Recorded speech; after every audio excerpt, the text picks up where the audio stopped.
Hi, it's Joy from the Red Phone Rebellion, and we just got back from Philadelphia.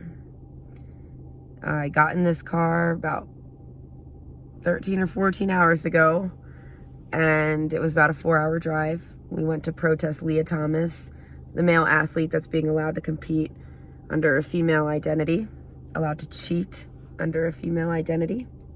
And both Jen and I are not feeling our best. We're both under the weather and exhausted, and we weren't even sure if we were going to make it. And we just went to bed last night in a haze and we agreed, if we can't do it, we can't do it, but this is very important. And if it is possible to go, we should go. So we woke up this morning and felt well enough to go. So we went, and wow, I'm so glad that we did. I'm so glad. It was an awesome protest. And I figured instead of doing another chronological piece about my timeline, I figured I'd just talk a little bit about the protest and how it went. So let me just start with some positives. Possibly my favorite thing ever protesting, and it happened twice during this protest, was parents coming out to thank us. 2 fathers came out to thank us for showing up for women and standing up for their daughters who were competing and being forced to compete against a man. And the first father thanked us and said, "My daughter's inside. I can't thank you enough for being out here. We're with you. The parents are with you. Thank you for saying what we can't," type thing. The second one, it was amazing. He said, "My daughter sent me out to tell you, give them hell. And thank you."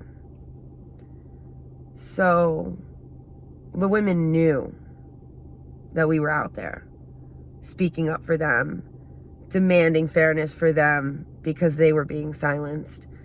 And that solidarity, the only other time I felt it was in Washington State at Sovereign Women Speak when we protested outside Birdie Women's Prison.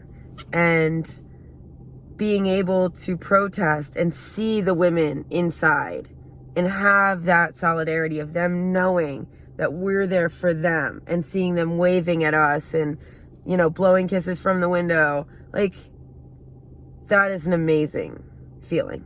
And that's how I felt, even not even being able to see the woman who sent her father out to us. It was that pure, blazing solidarity that just is shared between women. We don't even ever have to see each other. It's amazing. So that was a highlight of the day. We had 5 interviews. 5 interviews. I've never done a protest where we were interviewed by 5 media outlets before. Never. And these included ESPN, Daily Mail, Associated Press, like names I recognized and that have a lot of readers. So hopefully that viewership gets to see us in the coming days. Very successful there, and being able to, I feel a lot more comfortable talking to reporters recently. I don't feel like I have to thought police myself into saying things a specific way. I'm confident in what I say, and my message is clear, and you don't have to capitulate to gender ideology to be clear. So that was a really good feeling too for myself personally. And then a guy came out because I guess the same building where the pool is was a big gym, and he came out and he offered us hot chocolates. He's like, "Are you guys okay? Because you look really cold, and I know you've been out here for hours because I've been listening to you, and I support you and would love to get you hot chocolate if you want it." And we turned him down because you could never be too sure, but it was very nice. Very, very sweet gesture. And no one's ever offered to get us hot chocolate before, so I like that too. And then finally, for good things, kind of leading into bad things, we were harassed by a Tim who was apparently a biology student at Penn State. Not a very good biology student if he couldn't, sex the human species as a whole. But arguing the semantics of estrogen and testosterone, trying to argue that men are all upper body, women are all lower body. And I say it's kind of good, kind of bad, because while that was really annoying and having to fight with this man was annoying, there was a couple that had been talking to us for a while before he showed up, and they were very, at first, unsure about us, but then increasingly more and more engaged in what we were saying.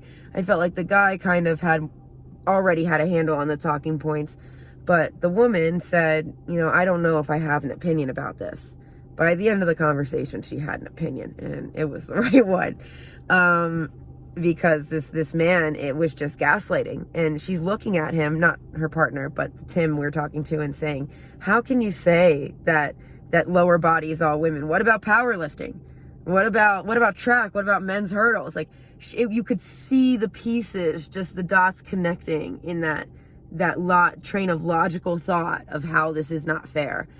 And I love to see people peak. Like watching them peak, the process of watching the conversation where they peak is just fantastic. And then some other bad or not so great stuff. We had a woman tell us we were disgusting for bringing this in front of the kids. And we asked her what children she was talking about, because this is collegiate sport, not high school. And Jen helpfully pointed out that children learn in elementary school what fairness looks like, and it doesn't look like that. So she walked away. We got flicked off by usually men. I think all men. And we even got flashed by a Tim, which is the first time that's ever happened. And it happened so fast, as it usually does. We were both kind of surprised. Like, did that man just flash his moob at us?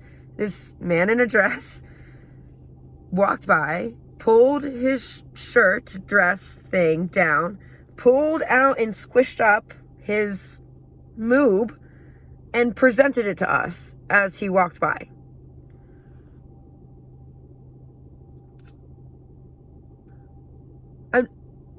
I'm not sure what he was trying to prove by doing that, but I can say I have never been flashed by a woman. Especially not like that. That's insane. So that was unappealing, to say the least. And seeing the general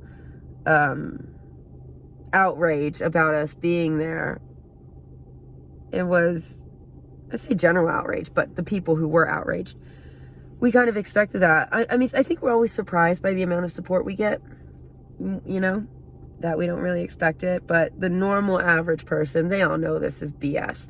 And at the end of the protest, we have fun chants, fun cheers, no X's, no Y's, you ain't got no alibi, We have some fun stuff. But by the end, we have this big, look at this thing. Look at this bullhorn. An amazing sister gave this to me as a gift. I love this thing so much. And we are speaking loudly directly into the doors that lead into where all these athletes and things are. And they're coming out of the doors. So we probably have maybe 100 people around us, a bunch of athletes on either side, parents, people from the school, security. And Jen just says, everybody knows this isn't fair. You all know. We all know. And there was this palpable energy change where everyone got uncomfortable. Like, I've never felt it so strongly. There's a puppy outside. So strongly in an open space. I mean, energy changes in a closed room are one thing, but this was in an open on the sidewalk, and I could feel from 20 feet away, this 30 feet away, this palpable energy. Like, how dare she say the thing that none of us want to admit? Oh, it was awesome. So it felt great. It felt great to call it what it is, discrimination. It felt great to hold them accountable. Penn, silencing women who stand up to discrimination is misogyny. It just felt totally invigorating to be able to tell the truth and get mad, because we should be mad. We should be mad that we are being forced to waste our time on this nonsense, being forced to argue reality. It's insulting to women everywhere. But I think I covered all the spicy, exciting parts of the day. Really glad that we have the day off tomorrow, because it's been a long one. Thanks for listening, and you will see me tomorrow, hopefully a little bit more energetic, but again, overall, I am totally pleased. So